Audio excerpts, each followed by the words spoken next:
2015, 2016, there started to be a trend that the cars were a bit too easy to drive, not very challenging, not very spectacular.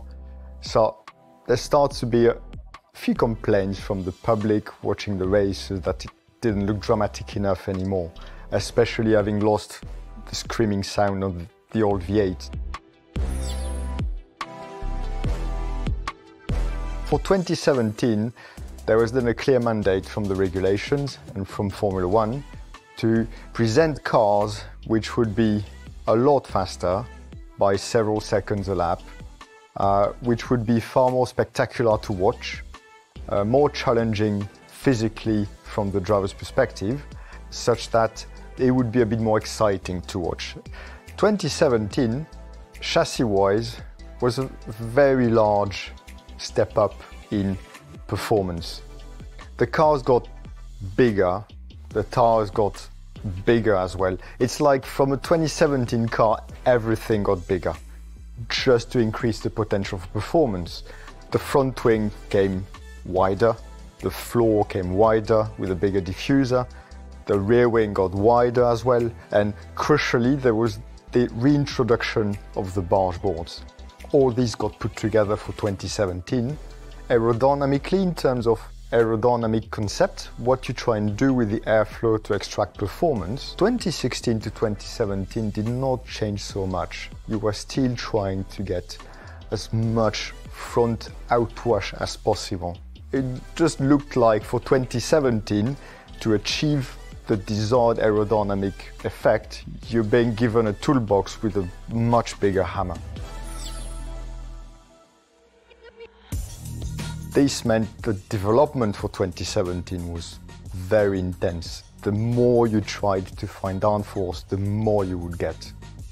It was as if for these new cars, you had less time to develop than potential available. There were other aspects of the regulations which would allow you to be highly creative. There were a few doors opening to do things a bit differently, and this is where we started finding possible new designs of the side pod, which was quite specific to the Ferrari early on, and which started to set a trend which everyone adopted because, yes, aerodynamically, these sort of regulations allowed to do that, and it was just another way to get more and more performance. Alongside all these aerodynamic changes, of course, the fact the car got bigger, the car got as well heavier, something to a minimum weight of 728 kilo. Comparatively to 2014, this weight increase was fairly benign because in parallel, the aerodynamic performance and the downforce we would achieve was far greater than the effect of the weight. Then of course, with the increased downforce, these cars were producing more drag, so they would be quite a bit slower in straight line, but the lap time you would make through corner was very, very good, shall I say. Corners which were grip limited or labeled high-speed corners but true corners in 2016, they were not corners anymore. With these new cars, you would go flat in pretty much everything you thought were corners before in terms of high speed. This is, broadly speaking, what the new cars brought. Much higher performance in cornering, although through high speed it wasn't so challenging from the driver's perspective. Watching from the outside, that was the place where these cars would look truly impressive. With such an increase in performance and such an increase in downforce, it was more difficult to overtake because as a consequence of the grip, the braking distance became much, much shorter. You would basically have only one racing line. So through 2017, although the cars were much faster, you would start seeing, well, it's a bit difficult to overtake, a bit difficult to follow. For 2018, there was a very moderate change of regulations, trying to contain a bit the downforce increase.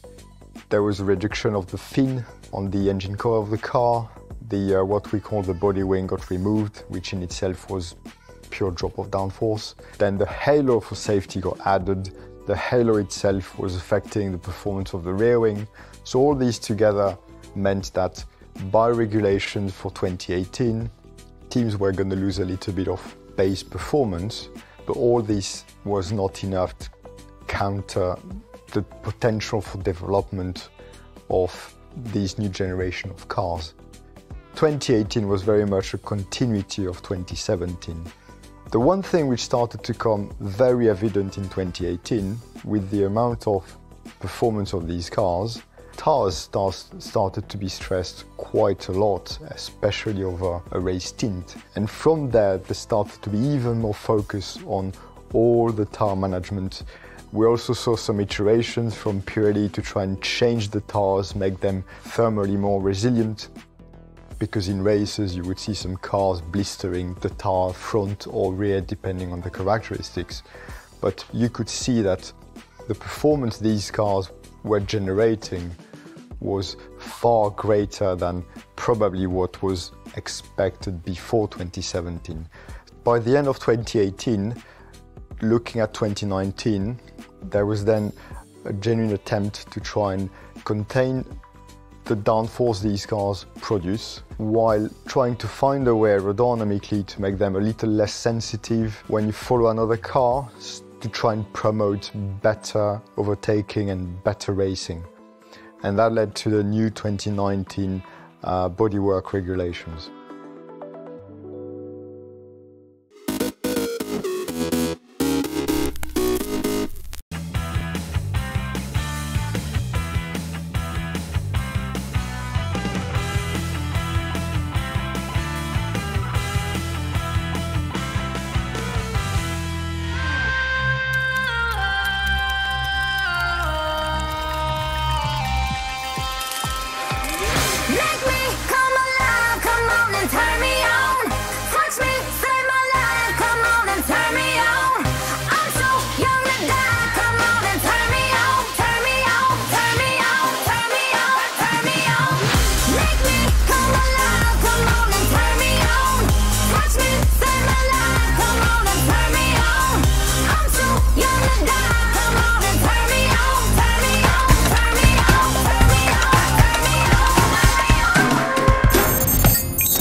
Morning, how are you? It's wonderful to be here in Schaffhausen with you. I'm very well.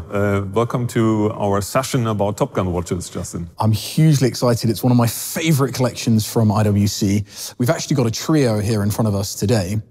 But I wanted to start first with this idea of a black pilot's watch and the connection to IWC owning that aesthetic. Just give us an idea of what was going on at IWC in the 80s in the development of that watch.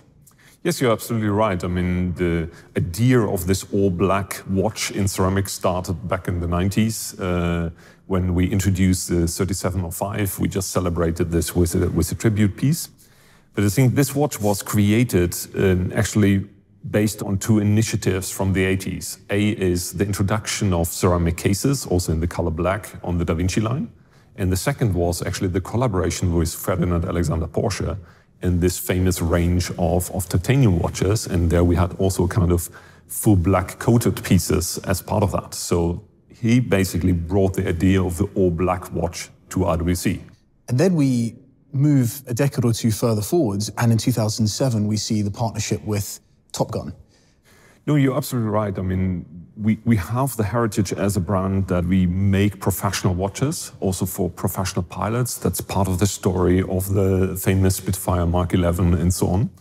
And in the context of Top Gun, we picked that up again and re-established a closer relationship with the Top Gun school, Strike Fighter Tactics Instructor Program, as it is called today.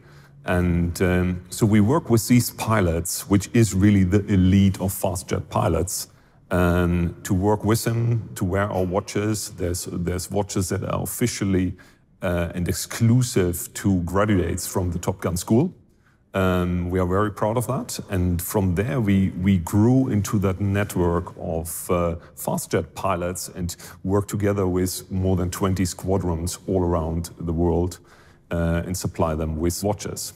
One of the key design codes from the Top Gun collection is this little touch of red that you end up introducing on the dial or the hands. I personally love that, the tip on the seconds hand there. Just give us an idea of how important that is in the design process for Top Gun references. The touch of red brings this extra detail that is, improving the readability, but also on the other hand, brings a richer detail and a more refined balance to the dials. So we have the running seconds, we have the stop hands on the chronographs, but also the automatic pieces have the red details, like, for example, the Top Gun written on the dial above the automatic. This is actually the new Big Pilot 43mm in ceramic. This is what we now introduce with Watches and Wonders. How important is it to have those connections still alive and well to this day? No, for us, it's fantastic to see how well we are received as a brand, also by the pilots in the US. I mean, they see and they appreciate the history of IWC being founded by an American engineer, Florentine Jones. But for us, it's even more important to work with a lead of fast jet pilots to support actually our positioning, that we are not just making very beautiful and very luxurious watches, but we are really making watches to the highest professional standards. Christian, as always, thank you very much. Always really interesting, insightful. And I know that I'm biased because I have one black watch and it's a pilot's watch. But thank you for your time, as always. Really enjoyed it. Thank you very much, Justin.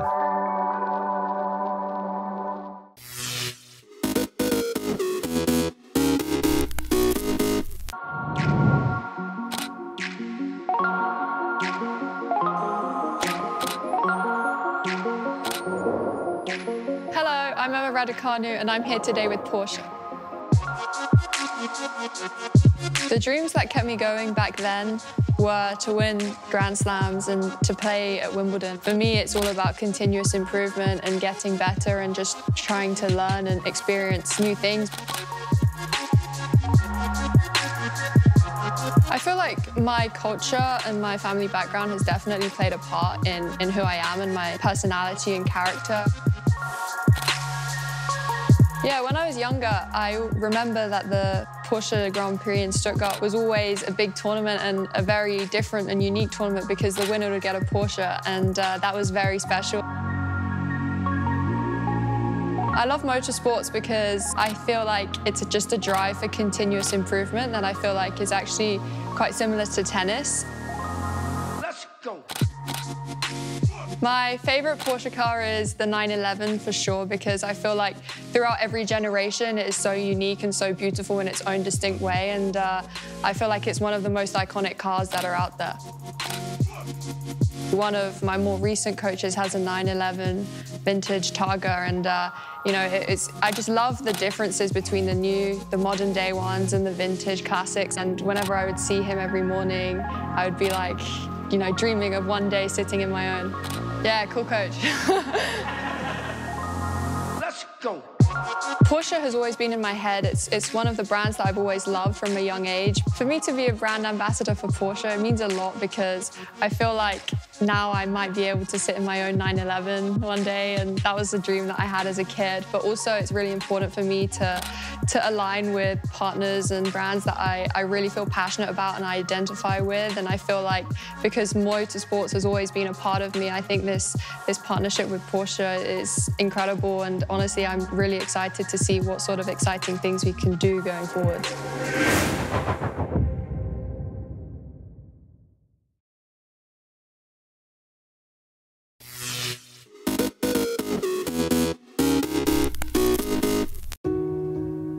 We need to open doors for each other because umntu ngumntu ngabantu. I just wanted to be someone that creates stuff, someone that adds value to people's lives and move the community forward.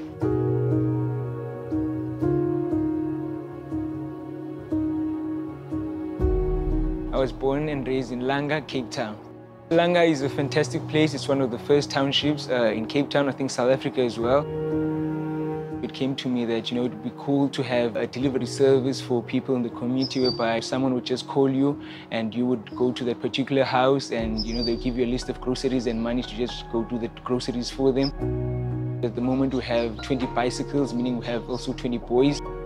It started in February 2020, and since then, the business has grown, especially during the lockdown. These are times that a struggle for many families. There's no income for people. But for our business, I think it has affected it in a positive way. These boys are able to come to work and make money for themselves, take the income to their homes and help where they're able to help. Opening doors for me means giving other people an opportunity to create something for themselves and for their life. As young people, we need to have streams of income. We need to start opening our businesses. What we're doing now, we're opening doors for young people to be able to generate an income throughout the lockdown. I think it's very important to support local businesses because these are the businesses that add value to communities, providing a platform and an opportunity for people to do something with their lives.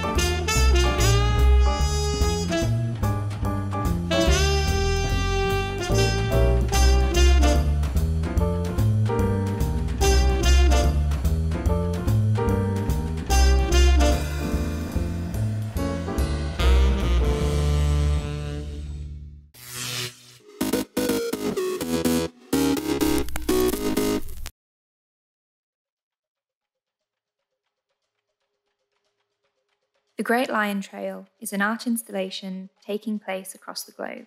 Its objective is to raise vital funds for Tusk's work, supporting conservation and local communities across Africa.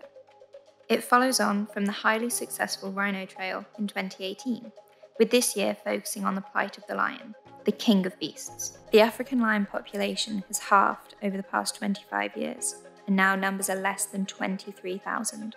For the Land Rover Lion, our brief from our Chief Creative Officer, Professor Jerry McGovern, was simple.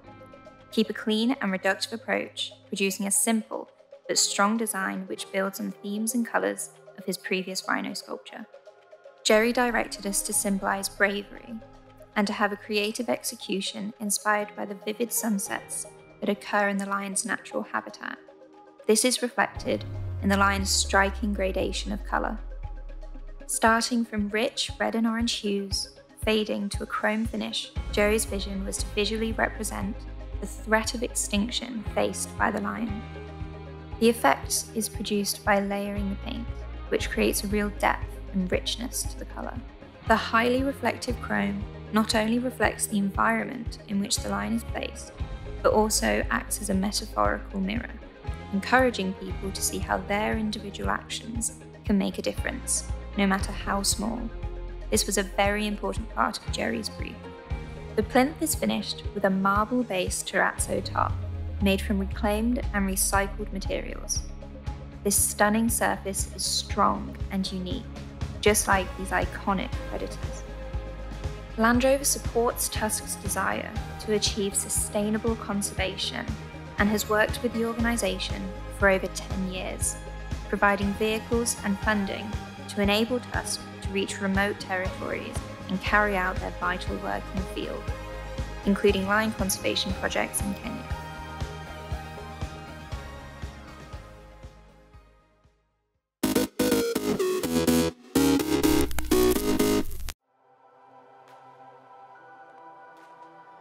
I wanted to explore the world from a really young age. I never considered a career in aviation because I didn't grow up seeing any female pilots. It wasn't until I saw my sister in her uniform and seeing her actually fly that I realized that it was a possibility. Hello, my name is Bayan Tarabi. I'm from Bahrain. I'm 21 years old and I'm a cadet training to be a pilot. I was really young when my sister went to start training as a cadet, so I wasn't entirely sure what it meant. I actually did get the chance to fly with her. She flew me to London. It was probably one of the best experiences of my life. When I decided finally that I actually wanted to be a pilot I told my parents, and they were really happy with my decision. From a very young age, my parents were always pushing us to achieve the best that we could and telling us that nothing was impossible. I remember putting on the uniform for the first time. I felt so proud and so happy. I felt like a real pilot. The cadets in my class were really welcoming, and I'm so glad I met them. We really helped each other through thick and thin. I've definitely made some lifelong friends here. Our instructors told us that they're not training us to be pilots, they're training us to be captains. And I think that's such an important thing to take away. The fact that being a captain comes with responsibility. Hands down, the most unique thing about EFTA is the fact that not only do we train on a single engine piston, but we train on a jet aircraft. And that's something you won't find any other academy.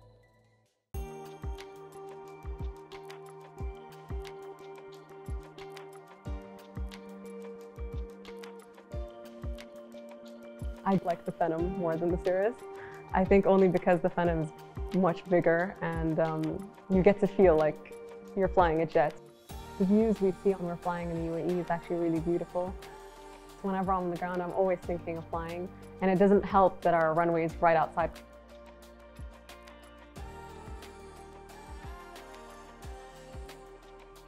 Being the first international graduate from EFTA makes me really proud. It's been a long journey, and I'm really happy that I'm almost there at the end. Women make up half the population, but we only make up 5% of the aviation industry, and I really hope to see that number rise in the future.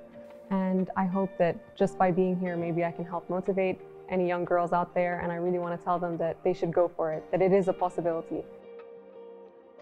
I started out making model paper planes in school in the physics club around 5 years ago, and now I'm flying a jet. So if there's anything I hope people take away from my story is the fact that they should follow their dreams, and if they're passionate about something, never give up.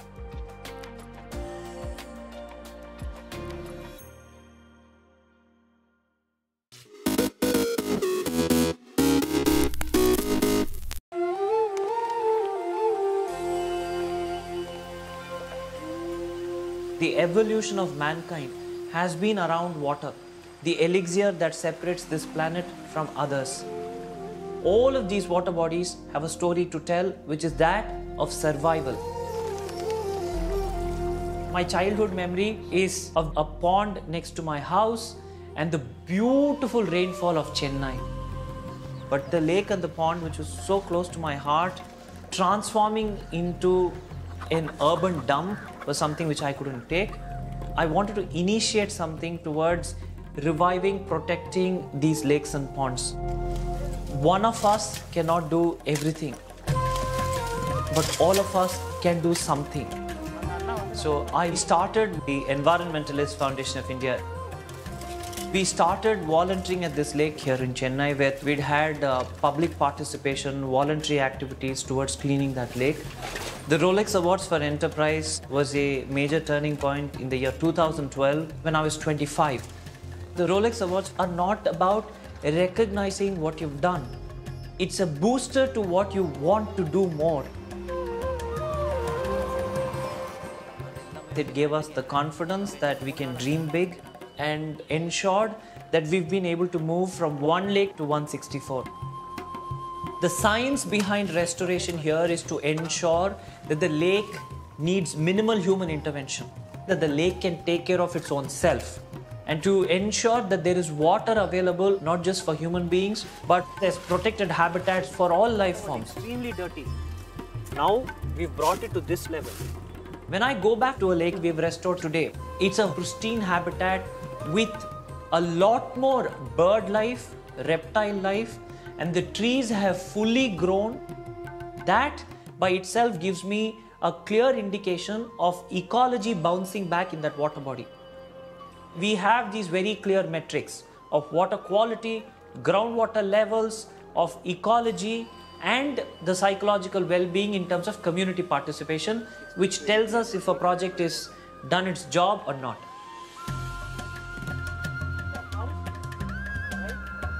Protecting these water bodies is critically important to prevent any climate catastrophe in the form of a flood or a drought. That's the biggest challenge now. So there is more to do. In 2021, we engaged 8,000 to 10,000 people working for the planet. That's what excites me. I really hope we leave behind a model that can set a standard for real-time result-oriented conservation. That's what water has taught us.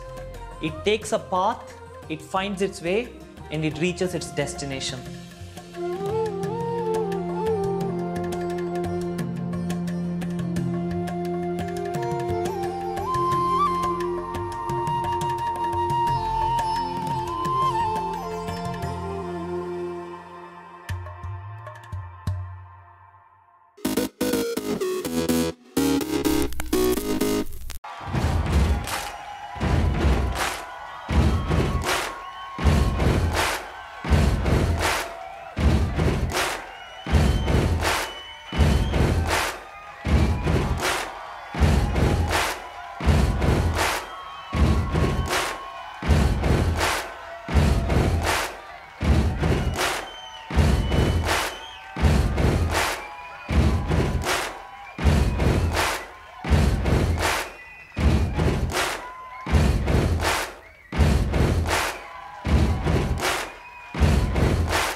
April 11, 1951.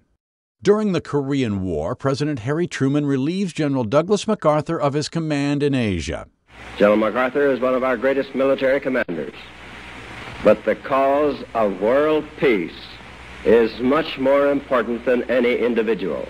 MacArthur, who had challenged Truman's war policy, later gives his farewell speech before Congress. Old soldiers never die. They just fade away. 1814. Napoleon Bonaparte abdicates as France's emperor. He's banished to the island of Elba off the coast of Italy. That's where Napoleon remains for the next 9 months until he mounts a brief return to power the following year. 1945. During World War II, American soldiers in Germany liberate Buchenwald, one of the first Nazi concentration camps. 1979. Idi Amin is deposed as Uganda's president, as rebels and exiles backed by Tanzanian forces seize control in the African country. And 1970. Apollo 13 blasts off from Cape Canaveral, Florida, on NASA's third manned mission to the moon. But that mission is later cut short when an explosion cripples the spacecraft. Apollo 13's crew manages to return safely to Earth. Today in history, April 11th. Tim McGuire, The Associated Press.